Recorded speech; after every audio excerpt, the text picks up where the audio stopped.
اعوذ باللہ من الشیطان الرجیم بسم اللہ الرحمن الرحیم یا ایہا الذین آمنوا لا يحل لكم ان ترثوا النساء کرہا ولا تعضلوهن لتذهبوا ببعض ما آتيتموهن إلا أن يأتين بفاحشة مبينة وعاشروهن بالمعروف فَإِن كَرِهْتُمُوهُنَّ فَعَسَىٰ أَن تَكْرَهُوا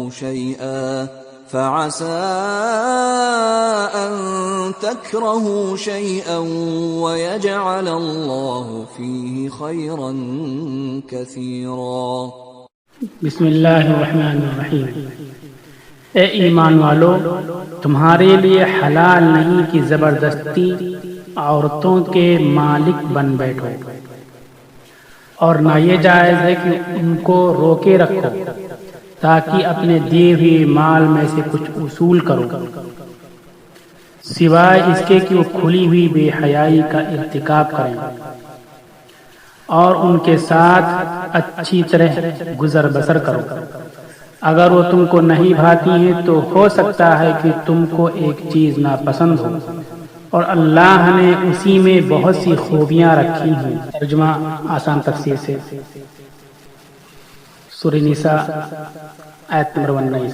اسلام سے پہلے عرب میں بہت ساری برائیاں رائج تھیں، خاص طور پر خواتین کے تعلق سے ظلم و زیادتی، اتیاچار اور انیائے عام تھا۔ عورتوں کے تعلق سے جو بہت ساری برائیاں اور غلط باتیں رائج تھیں، ان میں ایک یہ تھی کہ عورتوں پر ظلم و جور کو جائز سمجھتے تھے اور زیادتیاں کیا کرتے تھے۔ ان مظالم میں ایک بات یہ تھی کہ جب کوئی عورت بیوہ ہو جاتی تو وہ سوتیلے لڑکے کی ملکیت سمجھی جاتی تاکہ وہ کہیں اور شادی نہ کر سکیں۔ اب شادی نہ کر سکیں تو یہ عورت ملکیت میں ہوگی، اسی کے ساتھ عورت کی پراپرٹی بھی اس لڑکے کی ملکیت میں ہو جائے گی۔ اس طرح سے اس کی جائیداد کا مالک لڑکا سوتیلا لڑکا بن جائے گا۔ اس آیت کے شروع میں اللہ تعالیٰ نے اسی حرص اور ظالمانہ روش کی مذمت فرمائی ہے، اور عورتوں کو اختیار دیا ہے کہ وہ اپنی شادی کہیں کر سکتی ہیں، اپنی پراپرٹی کی مالک ہوں۔ ان مظالم میں ایک بات یہ بھی تھی کہ اگر کسی عورت کو رکھنا منظور نہ ہوتا لیکن شوہر اسے اپنی زندگی سے آزاد بھی نہیں کرتا تھا تاکہ مہر واپس کرنے پر مجبور ہو، اور مرد اس کی مجبوری سے فائدہ اٹھاتا اور پھر اسے پوری مہر واپس لے لیتا۔ قرآن نے یہاں اس پر حرکت سے بھی منع فرمایا کہ ان کو مہر کے لیے مت روکو۔ البتہ کوئی بے حیائی کر بیٹھے ہو تو ایسی صورت میں حکم دوسرا ہے۔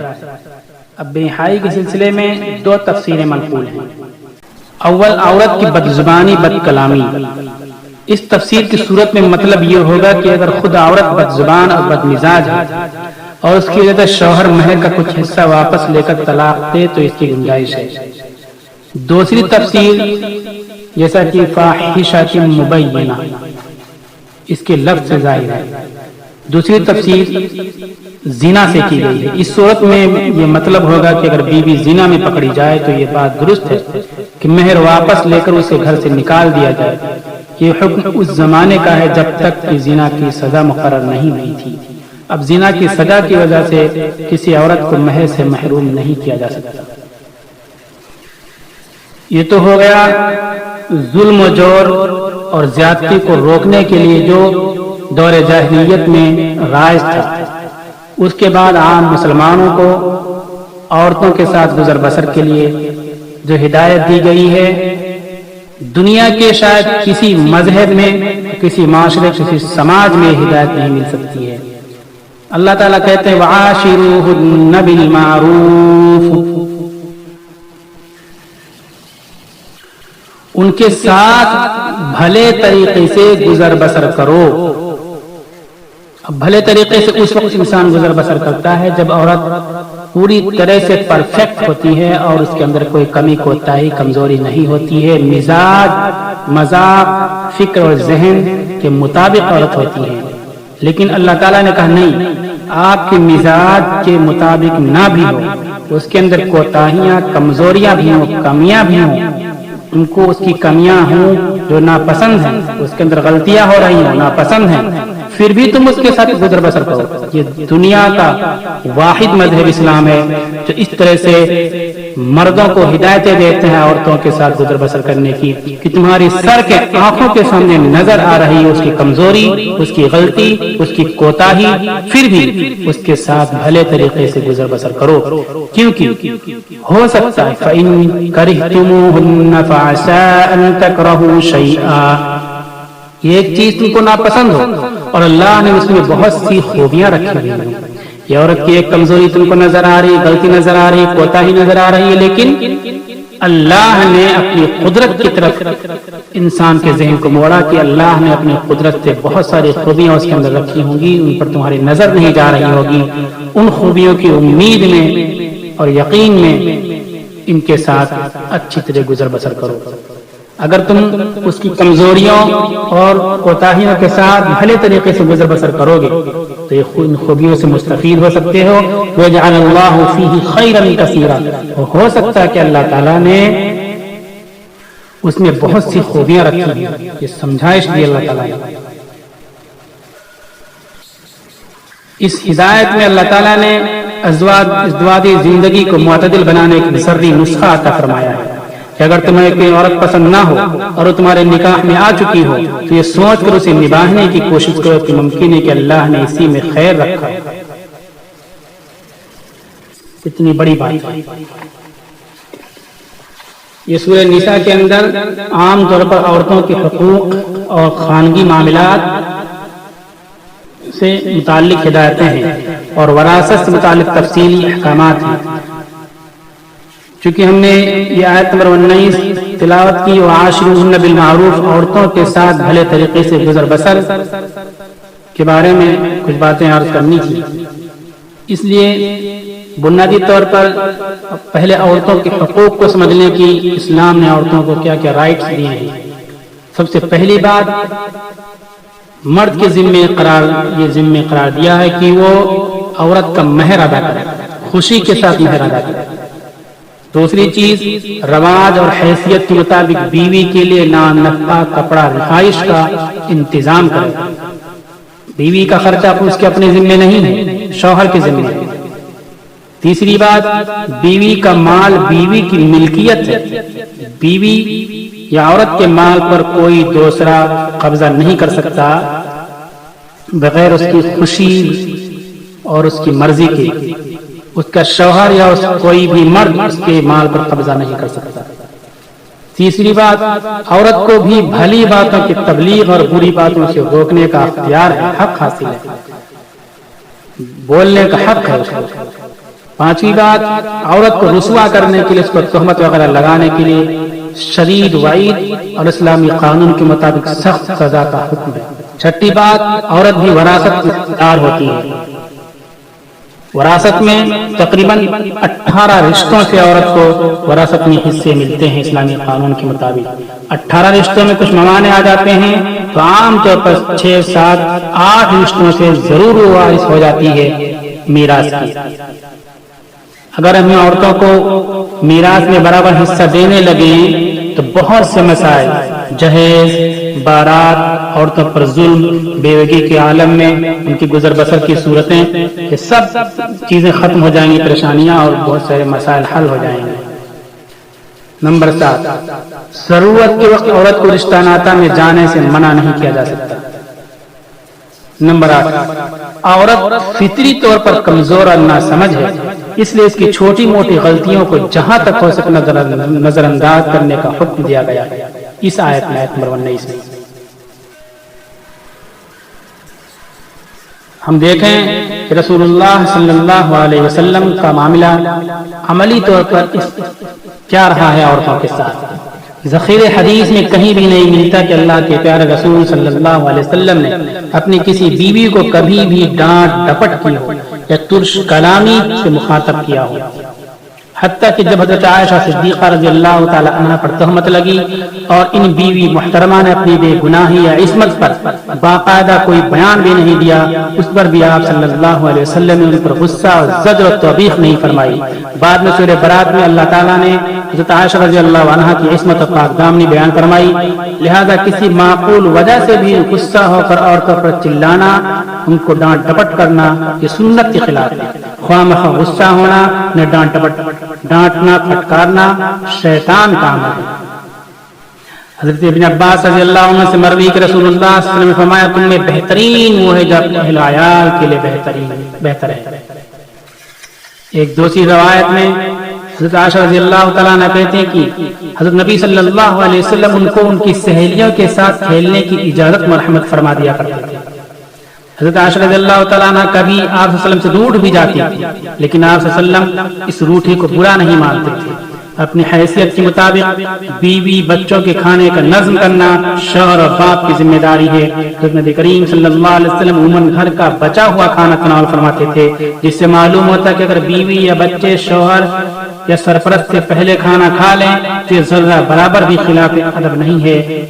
شیخ الحدیث حضرت مولانا محمد زکریا صاحب رحمۃ اللہ علیہ نے کھانے کے بارے میں روایت نقل کرنے کے بعد فرمایا کہ حضور صلی اللہ علیہ وسلم کی کمال تواضع بنا پر تھا کہ اوپر کا کھانا دوسروں کا اول کھلاتے اور ما بقیہ اپنے لیے پسند فرماتے، چنانچہ متعدد واقعات حدیث کی کتابوں میں اس پر شاہد ہیں۔ اس طرح ایک دوسری روایت سبیل الہدی والرشاد فی سیر خیر العباد کے حوالے سے منقول ہے، حضرت عائشہ رضی اللہ عنہ جس برتن سے جس رخ سے پانی پیتی ہیں حضرت صلی اللہ علیہ وسلم بھی اپنے لب مبارک اسی جگہ لگا کر پانی نوش فرماتے۔ یہ 9ویں بات تھی کہ ڈانٹ ڈپٹ نہ کرے، اور 10ویں بات تھی کہ اپنے اہل عیال کے ساتھ کھانے پینے میں بھی کافی رعایت اور نرمی کا معاملہ کرے۔ 11ویں بات اخلاقی ذمہ داری شوہر کی بتلائی گئی کہ جس طرح اخلاقی لحاظ سے عورت گھر کے کام کاج کرتی، اسی طرح سنت یہ کہ مرد بھی عورت کا گھر میں ہاتھ بٹائے۔ حضرت اسود بن یزید کی روایت ہے کہ میں نے حضرت عائشہ رضی اللہ تعالی عنہ سے کہا کہ اللہ کے رسول صلی اللہ علیہ وسلم گھر میں کیا کرتے تھے؟ تو بولی کہ آپ صلی اللہ علیہ وسلم گھر میں اپنی بیوی کے کاموں میں مصروف رہا کرتے تھے، جب اذان سنتے تو نکلتے۔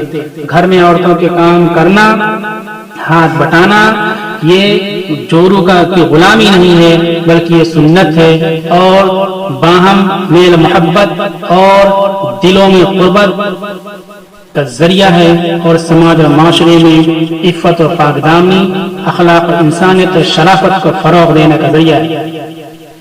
بخاری کتاب الصلاۃ جلد اول صفحہ نمبر 93 پر بھی یہ حدیث اس طرح مروی ہے۔ وہاں لفظ مہنہ کی تشریح کرتے ہوئے راوی کہتے ہیں تعنی خدمت اہلی۔ حضرت عائشہ رضی اللہ تعالیٰ عنہ مہنہ سے اپنے گھر والوں کی خدمت مراد لیتی ہیں کہ رسول اللہ صلی اللہ علیہ وسلم گھر میں جب رہتے تھے تو اپنے گھر والوں کے کام کیا کرتے تھے، گھر میں جھاڑو لگاتے اور بکری کا دودھ نکال لیتے، کپڑے کو ٹانک لیتے، یہ سارے کام آپ صلی اللہ علیہ وسلم گھر میں کرتے تھے۔ 12ویں چیز، اگر عورت ذہین اور زیرک ہے تو اس سے چھوٹے بڑے اہم معاملات میں مشورہ کیا جائے، جیسا کہ آپ صلی اللہ علیہ وسلم نے نزول وحی کے بعد اپنی طبعی پریشانی کو حضرت خدیجہ رضی اللہ عنہا سے بیان فرمایا، اور زوجہ مذکورہ کی رہنمائی میں ورقہ بن نوفل کے پاس تشریف لے گئے۔ 13ویں بات، گھریلو معاملات کے ساتھ بیویوں سے ہنسی مذاق کے لیے تفریحی باتیں کرنا بھی سنت ہے۔ 14ویں بات، حضرت جابر رضی اللہ عنہ کہتے کہ رسول اللہ صلی اللہ علیہ وسلم نے فرمایا سفر وغیرہ سے رات میں اگر گھر میں تم پہنچو تو فوراً اپنی بیویوں کے پاس مت چلے جاؤ، بلکہ بیوی کو صفائی ستھرائی سننے کا موقع دیا کرو۔ اسی طرح مردوں کو حکم دیا گیا مرد کی رات میں دیر سے گھروں میں نہ آیا کرے، بلکہ جب بھی کاموں سے فرصت ملے تو بلا وجہ ادھر ادھر وقت گزارنے کے بجائے اپنے اہل عیال کے درمیان آ جایا کریں۔ حدیث میں آتا ہے کہ رسول اللہ صلی اللہ علیہ وسلم نے اپنی عورتوں کے پاس دیر سے آ کر رات میں دروازہ کھٹکھٹانے سے منع فرمایا۔ راوی کہتے ہیں کہ رات میں تاخیر سے آنے کی ممانعت کے بعد دوسری رات میں دو لوگ اپنے گھروں پر تاخیر سے آئے تو ان دونوں نے اپنی اپنی بیویوں کے ساتھ دوسرے مردوں کو پایا۔ نہ پردہ نہ تعلیم نہیں ہو کی پرانی نسوانیت زن کرنے گربان فقط مرد۔ ہمارے نوجوان بھائی جو دیر تک ہوٹلوں میں چوراہوں پر ادھر ادھر واہی تباہی کرتے رہتے ہیں، وہ اسلامی تہذیب، اسلامی شان اور اسلامی تعلیم کے مطابق اپنی بیویوں کے ساتھ بہتر طریقے سے گزر بسر کے لیے ان کی 13 باتوں کی پوری رعایت کریں۔ اللہ تعالیٰ کا حکم ہے کہ عورتوں کے ساتھ بھلے انداز میں گزر بسر کیا کرو۔ اگر تمہیں وہ ناپسند ہیں تو ہو سکتا ہے کہ تم کو ایک چیز ناپسند ہو، اللہ نے اس میں بہت سی خوبیاں رکھ دی ہیں۔ اللہ کی طرف سے رکھی خوبیوں سے مستفید ہونے کے لیے، فائدہ اٹھانے کے لیے عورتوں کی کمزوریوں کے باوجود ان کے ساتھ بھلے طریقے سے گزر بسر کریں، اور بھلے طریقے سے گزر بسر کرنے کے لیے 13 پوائنٹس اور 13 نکات ہم نے بیان کے پیش کی۔ ان کے حقوق بھی ہیں اور شوہر کی ذمہ داری بھی ہے۔ ایک مرتبہ ایک ساتھ ان 13 باتوں کو دوبارہ میں ذکر کر دیتا ہوں۔ نمبر 1، ان کو مہر ادا کیا جائے، حیثیت کے مطابق کھانا کپڑا نان رہائش کا انتظام کیا جائے، ان کے مالوں پر قبضہ نہ کیا جائے، عورت کو بھی بھلی بات بولنے کا، تعلیم کا اختیار دیا جائے، عورت کو رسوا کرنے کے لیے ان کو الٹی سیدھی باتیں نہ کہی جائیں، عورت کو وراثت میں ان کے حصے دیے جائیں، ضرورت کے وقت عورت رشتہ ناطہ میں آ جا سکتی ہے، نہ روکا جائے، عورت کی فطری کمزوری کی وجہ سے ہونے والی غلطیوں کو نظر انداز کیا جائے، ان کے ساتھ ڈانٹ ڈپٹ نہ کی جائے، اور ان کے ساتھ زیادہ سے زیادہ بہتر انداز میں رہا جائے، اور ان کے ساتھ بہتری یہ ہے کہ ان کی سہیلی اور رشتہ ناطہ میں کے ساتھ اٹھنے بیٹھنے کا موقع فراہم کیا جائے۔ اخلاقی لحاظ سے عورت گھر کے کام کرتی، اسی طرح سنت یہ ہے کہ مرد بھی گھر کے کاموں میں عورت کا ہاتھ بٹائے۔ عورت زینت و ذہین ہو تو اسے چھوٹے بڑے اہم معاملات میں مشورہ کیا جائے، گھریلو معاملات کے ساتھ بیویوں کے ساتھ ہنسی مذاق تفریح کی باتیں بھی کی جائیں۔ جب پردیس سے باہر سے گھر میں آئے تو گھر میں عورتوں کو اطلاع پہلے دے دی جائے، اور رات میں عشاء کے بعد ادھر ادھر سیر و تفریح واہی تباہی کے بجائے سیدھا گھر میں اپنے بچوں کے پاس پہنچا جائے۔ اس طرح سے بھلے طریقے سے عورتوں کے ساتھ گزر بسر کرنے کا اسلامی